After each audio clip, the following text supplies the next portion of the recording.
کبھی کبھی افراد سے اختلاف پیدا ہو جاتا ہے، کبھی کبھی انتظامی سٹرکچر کے اندر رہ کے بعض پالیسیز سے اختلاف ہوتا ہے، اور کبھی کبھی قومی سطح کے سیاسی لیڈروں سے، حکومتوں کے طرز عمل سے اور اس طرح سے عالمی طاقتوں کے اوپر تنقید کرنی پڑتی ہے۔ مجھے بتائیے گا کہ تنقید کرنے کے آپ کی نظر میں آداب کیا ہیں؟ تنقید کن چیزوں پر کی جاتی ہے وہ اہم ہے، یعنی ہر جگہ انہی پر ہونی ہے۔ تو میرے نزدیک وہ تین ہی چیزیں ہیں: علم پر تنقید، عمل پر تنقید اور نیت اور ارادے پر تنقید۔ یہی تین چیزیں ہیں جو زیر بحث آتی ہیں۔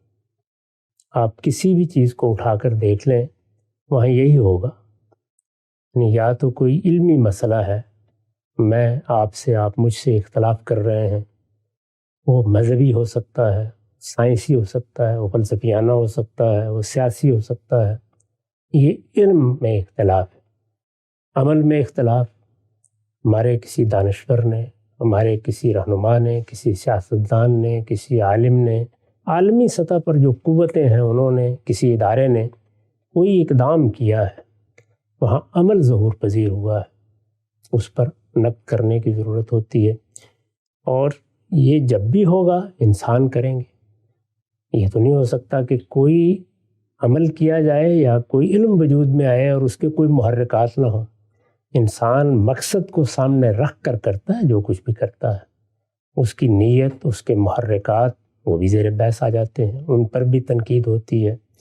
تو ان تینوں کا ایک ایک کر کے جائزہ لینا چاہیے۔ سب سے پہلی چیز علم۔ اللہ تعالیٰ نے انسان کو پیدا ہی اس طرح کیا ہے کہ اس میں یک بیک علم کہیں سے نازل نہیں ہو جاتا، بلکہ انسان صحیح و خطا کے ذریعے سے علم کا سفر طے کرتا ہے۔ فرد کی زندگی میں بھی ایسے ہی ہوتا ہے، کچھ نہ کچھ اس کو مل جاتا ہے، والدین نے دے دیا، اساتذہ نے دے دیا، کس دور میں پیدا ہوا۔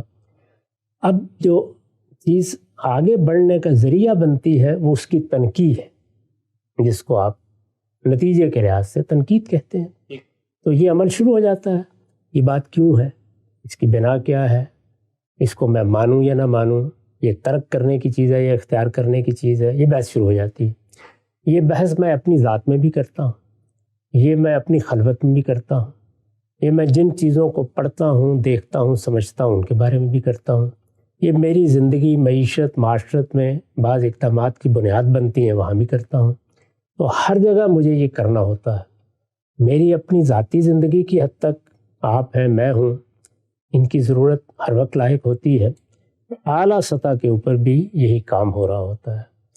یہ جتنے ابلاغ کے ذرائع ہیں وہ بھی یہ کام کرتے ہیں، بڑے فلسفی حکماء بھی یہی کام کرتے ہیں، انبیاء علیہ السلام بھی یہ کام کرتے ہیں۔ اللہ تعالیٰ بھی جب اپنی کتابیں نازل کرتے ہیں تو زوردار تنقیدات کرتے ہیں، یہ سب چیزیں ہوتی ہیں۔ تو یہ تنقید علم کی تنقید ہے۔ اس کے لیے سب سے پہلی چیز یہ ہوتی ہے کہ آپ جس چیز پر تنقید کرنے جا رہے ہیں اس سے فرد کو الگ کر دیجیے، یعنی وہ بات جس پر آپ تنقید کرنے جا رہے ہیں فرد کو اس سے الگ کر دیں، اس لیے کہ فرد کے ساتھ ہماری پسند ناپسند متعلق ہو جاتی ہے۔ وہ کالا چور ہے یا کوئی اللہ کا پیغمبر ہے، کوئی فرق نہیں پڑتا، اس کو الگ کر دیں۔ یہ دیکھیں کہ وہ کیا چیز ہے، کیونکہ علم کی تنقید میں یہ نہیں دیکھا جاتا کہ کہنے والا کون ہے، یہ دیکھا جاتا ہے کیا کہا ہے۔ پرانا محاورہ ہے نا، اس کو دیکھو جو کچھ کہا گیا ہے، لا تنظر الی من قال، اس کو دیکھنے کی کیا ضرورت ہے، پہلے اس کو الگ کر دیجئے۔ یہ بات ہے، اس بات کو متعین کیجئے کہ آپ جس شخص کے بارے میں یہ کہہ رہے ہیں کہ یہ اس کی بات ہے، کیا فی الواقع اس کی بات یہی ہے؟ اس میں محنت کرنی چاہیے۔ یعنی ایسا نہیں ہے کہ ایک بات آپ کو اچھی نہیں لگی، آپ نے اس کو یہاں سے لیا، وہاں سے لیا، اس کے ساتھ دو تین باتیں ادھر ادھر کی، خود گانٹ لیں اور پھر ایک بات بنا لی۔ یہ بنا لی ہے جس کے اوپر سیدنا یعقوب نے تبصرہ کیا نا، جب وہ لڑکے آئے ان کے بات بنا کے، تو انہوں نے کہا کہ بل سولت لکم انفسکم، یہ تو تم نے افسانہ تخلیق کر لیا ہے۔ جب اس طرح کے افسانے تخلیق کیے جاتے ہیں تو ان پر اب کیا تبصرہ کیا جائے؟ سیدنا یعقوب نے کہا ہے، فرمایا فصبر جمیل، ان میں صبر ہی کیا جاتا ہے. اس طرح کی افسانہ ترازی پر کیا تبصرہ کیا جائے. اور پھر اگلا جملہ دیکھیے، واللہ المستعان علی ما تصفون. یہ جو تم افسانہ بنا کے لے آئے ہو، اس پر میں بس اللہ ہی سے رجوع کرتا ہوں، وہی میری مدد کرے گا. تو اس طرح کی چیزوں کو تو التفات کے قابل بھی نہیں سمجھنا چاہیے. علم کوئی چیز اس وقت بنتا ہے کہ آپ پہلے متعین طور پر بتائیں کہ وہ کیا بات ہے، اور اس کو اتنی دیانتداری کے ساتھ متعین کریں اور اتنی محنت کے ساتھ متعین کریں کہ کہنے والا پکار اٹھے کہ میں اپنی بات اس سے اچھے طریقے سے بیان نہیں کر سکتا. اس کے آداب میں یہ چیز بھی شامل ہے کہ اگر آپ کے پاس موقع ہو، ایک بات آپ نے لکھی ہوئی دیکھی، ایک آپ نے بولی ہوئی سنی، کہ جب آپ اس کو متعین کر لیں کہ یہ بات یہ ہے، یعنی کہنے والا کیا کہہ رہا ہے، پہلے تو بات طے ہونی چاہیے نا، کیا کہہ رہا ہے وہ، بات کیا کہہ رہا ہے.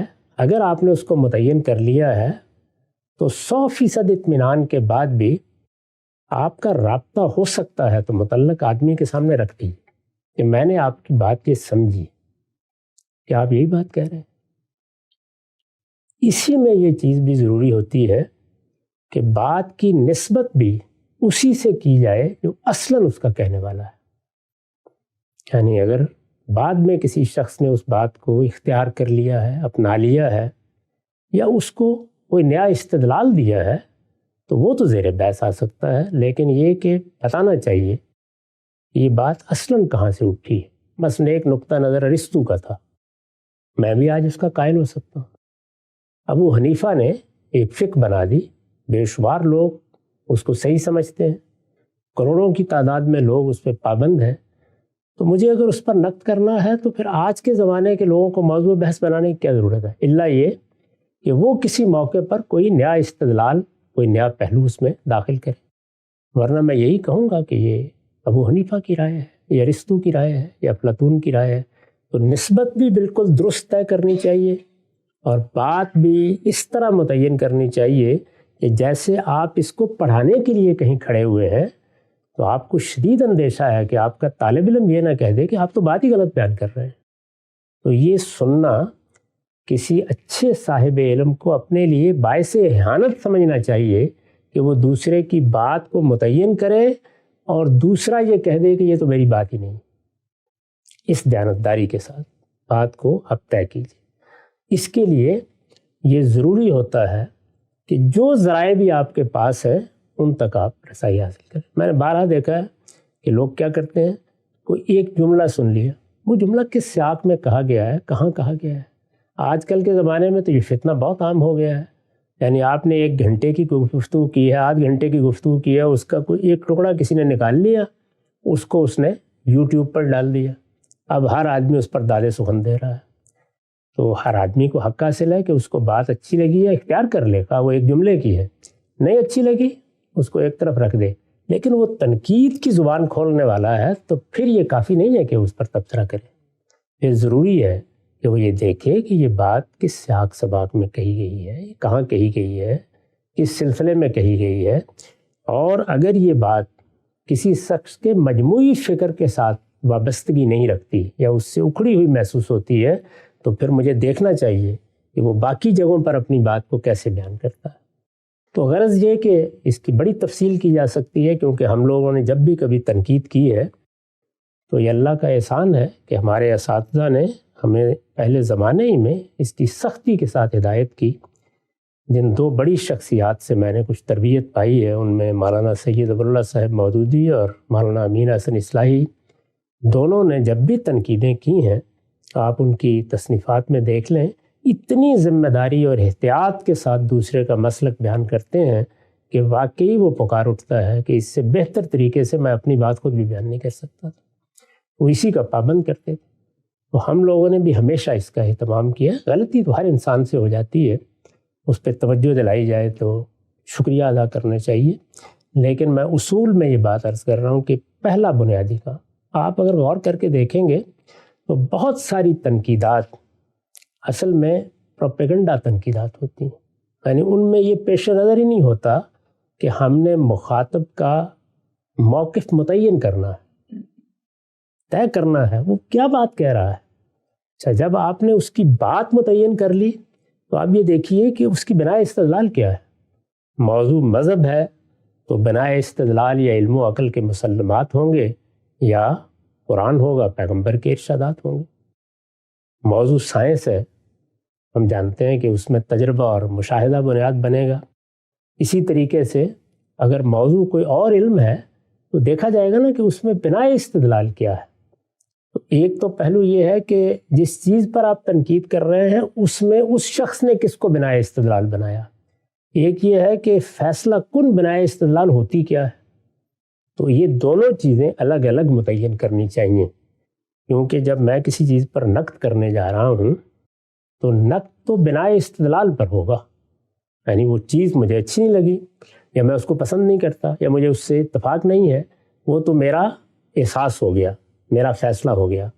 لیکن تنقید کس چیز پہ ہونی ہے؟ کیا مجھے اس پر اپنے جذبات کا اظہار کر دینا ہے محض؟